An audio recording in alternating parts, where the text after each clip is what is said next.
My father wrote this in 2015, and clearly he edited it a couple times since then, but here we go. Today we join in sadness to honor our dear friend, President Carter, for his extraordinary years of principled and decent leadership and his courageous commitment to civil rights and human rights. I remember the emergence of Jimmy Carter on the national stage, in particular his 1971 inaugural address. For the first time, a Georgia governor called for a commitment to the traditions of Martin Luther King Jr. and for the decency that his leadership stood for over his lifetime. I was surprised when then candidate Carter asked me to join him as his running mate in 1976. He amazed me then, as he has every year since. He, of course, was brilliant. He also had a great sense of humor. And while we had only 4 years in the White House, he achieved so much in that time. It stood as a marker for Americans dedicated to justice and decency. Carter was a man of his word. I remember when he talked about the concept of the vice presidency.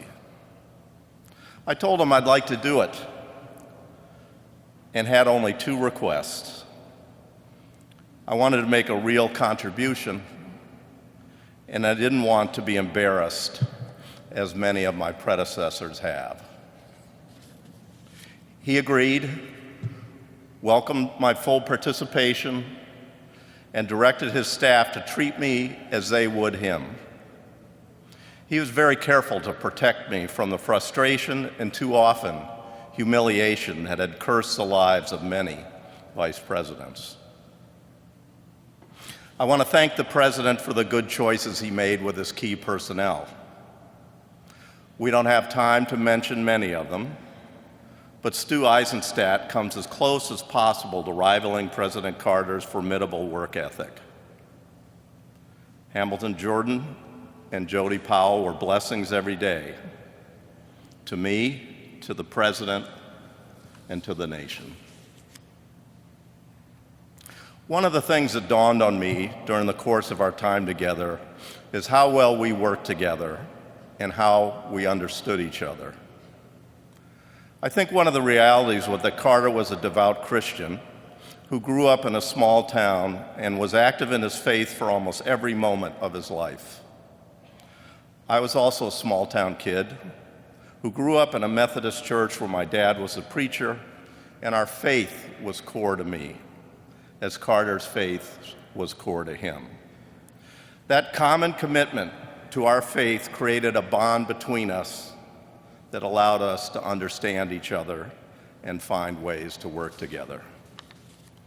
He allowed me to take a leadership role on issues that never would have happened before. For instance, he directed and trusted me to take a central role in trying to bring decency to the Vietnamese and Southeast Asian boat people who were fleeing their country. With President Carter's orders, the boat people were picked up by our great Navy from their flimsy boats, which were capsizing, and taken to safety. Most became good American citizens working for a healthy and prosperous nation. Joan loved her time as the Second Lady. And we have Jimmy and Rosalind to thank for helping her champion the public arts and for just being so kind to her. These were good years for Joan and I. President Carter and I became very close friends. We often spent hours together throughout the day. We were working on real problems, not wasting time. The personal relationship we established while in office continued throughout our life. Carter was farsighted. He put aside his short-term political interests to tackle challenges that demanded sacrifice, to protect our kids and grandkids from future harm. Very few people in the 1970s had heard the term climate change. Yet Carter put his presidency on the line to pass laws to conserve energy, deregulate new oil and gas prices, and invest in clean, renewable alternatives to fossil fuels. It wasn't a perfect program, but thanks to President Carter, U.S. energy consumption declined by 10% between 1979 and 1983. In many ways, he laid the foundation for future presidents to come to grips with climate change. Some thought he was crazy to fight so hard to pass these laws, but he was dead right, and we know that now. We also know that President Carter elevated human rights to the top of his agenda.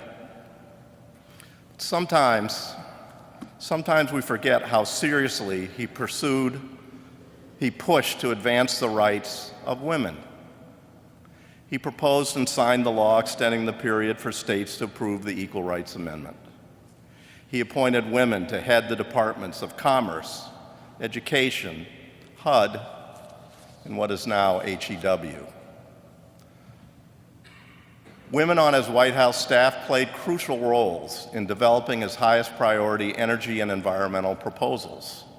And he dramatically increased the ranks of female circuit and district court judges, including Ruth Bader Ginsburg. In all, he appointed 5 times as many women to the federal bench as all of the previous presidents had from the beginning of our country. 2 decades ago, President Carter said he believed income inequality was the biggest global issue. More recently, in a 2018 commencement address at Liberty University, he said, "I think now the largest global issue is the discrimination against women and girls in this world." He concluded that until stubborn attitudes that foster discrimination against women change, the world cannot advance, and poverty and income equality cannot be solved. Towards the end of our time in the White House, the President and I were talking about how we might describe what we tried to accomplish in office. We came up with a sentence which remains an important summary of our work. We told the truth, we obeyed the law, and we kept the peace. That we did, Mr. President. I will always be proud and grateful to have had the chance to work with you towards noble ends. It was then and will always be the most rewarding experience of my public career. Thank you.